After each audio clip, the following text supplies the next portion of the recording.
Senior সাংবাদিক M A Aziz, আমি একটু আপনাকে প্রশ্নটা ধরিয়ে দিতে চাই। তাহলে এখানে ছাত্রদল তাদের একজন নেতা তিনি দুঃখজনকভাবে নিহত হয়েছেন।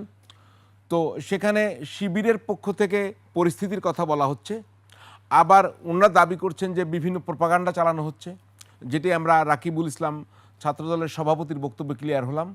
আবার উনি বললেন যে এদিক থেকেও বলা হচ্ছে। এখানে আমি মনে করি ঢাকা বিশ্ববিদ্যালয়ের উপাচার্য একটি জায়গায় রয়েছেন, তার যে আচরণ, সেই আচরণটি অত্যন্ত দুঃখজনক সবাই বলছেন। তাহলে এখানে রহস্যটা কি? মূল হত্যাকারীদের ধরার চেষ্টার চেয়ে দুটি সংগঠন এখন এক ধরনের পরস্পর বিরোধী কথা বলছে। এখানে কি ভিন্ন কোনো টার্গেট কোনো পক্ষের আছে কিনা? এখানে টার্গেট যেটা, বিশেষ করে দুই সংগঠনের দুইজনের বক্তব্য যেটা শোনা গেল, তাতে মনে হলো শিবিরের যিনি নেতা বক্তব্য রাখলেন তিনি হয়তো মাদকাসক্তরা ওখানে যায় তাকে হত্যা করেছে। আর ছাত্রদলের নেতা যেটা বলার চেষ্টা করেছেন যে তারা শিবিরের ছেলেরা আগেও তো এরকম টক্কাটা অনেক কিছু করতো, তারাই হয়তো ঘটিয়েছে। কিন্তু আমি বলবো যে এই কথার উপরে কিন্তু এটা আর্টিফিশিয়াল ইন্টেলিজেন্সের ঘটনা না যে সবসময় ফ্যাক্ট চেকিংয়ে এটা বের করা যাবে।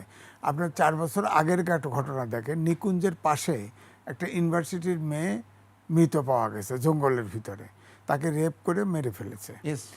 তারপরে এটা নিয়ে যখন তুমুল আলোচনা শুরু হয়ে গেছে, তখন পুলিশ কিন্তু একটা ছেলেকে শনাক্ত করে ধরেছে। জেনেক্সে শিফট করো, লাইফকে লিফট করো, যে এই ছেলে তাকে হত্যা করেছে এবং ছেলেটা ছিল খুবই জীর্ণশীর্ণ রোগাক্রান্ত এবং তাকে মাদকাসক্তই মনে হয়েছে। কিন্তু কেউ বিশ্বাস করে নাই যে এই ছেলে এই মেয়ের সাথে অন্তত শক্তিতেও পারবে, এটা বিশ্বাস করে নাই। তো সুতরাং এরকম দাঁড় করলেও তো হবে না। মানুষের বিবেক বুদ্ধি আছে, বিবেচনা বোধ আছে। এখানে যেটা দরকার অনুসন্ধান দরকার। আমি একটু আপনাকে থামিয়ে দিই যে ছাত্রদল বা শিবির কেউ তো কাউকে দায়ী করছে না, কিন্তু তারা কেন বাকযুদ্ধে লিপ্ত হচ্ছে? আমি বলি যে অন্য কোনো রিজন আছে কিনা? না, অন্য রিজন হচ্ছে যে একটাই, যে এখানে একটা পলিটিক্যাল রিজন তো আছেই। কারণ ঢাকা বিশ্ববিদ্যালয়ে তো এতদিনে দেখা গেছে যে ছাত্রদল তো ওখানে অবস্থান ছিল না, শিবির কিছু ছাত্রলীগ মিলাঝিলা গুপ্তভাবে থাকছে, হ্যাঁ বোঝা গেছে। তো ওখানে একটা আধিপত্যর ব্যাপার আছে। দ্বিতীয় হচ্ছে আর দ্বিতীয় হচ্ছে যে এখন রাজনৈতিক অঙ্গনেও আপনি দেখেন তাদের মাদার সংগঠন থেকে শুরু করে ছাত্র সংগঠনের ভিতরে এখন কিন্তু একটা বিতর্ক টাসেল কিন্তু চলছে। সেখানেও কিন্তু একে অপরকে দোষী করার চেষ্টা থাকতে পারে।